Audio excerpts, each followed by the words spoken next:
дето, дето е паркура, нали, вижте в тази игра, дето е паркура с палеците, дето е за да двама плеера.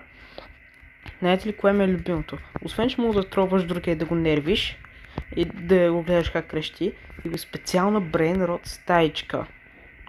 Вижте, ете тука, точно до тея. Влизаш, ете тука така. Така. И има маймуни, котки, котка суши, Hello Bro. Знаете защо е с В, не с Б? Защото така Roblox няма да те банне, защото го счита за пасовня. Има котка магиосник, дето е гном. И това ми харесва. Не е само индивидуален мап, във всички мапове ги има. И това е една от любимите ми игри за паркор. Нарежда се на такова трето място. Ето как се казва. Fiber. Two-player Obi. Запомнете да знаете, че е много брейнротната.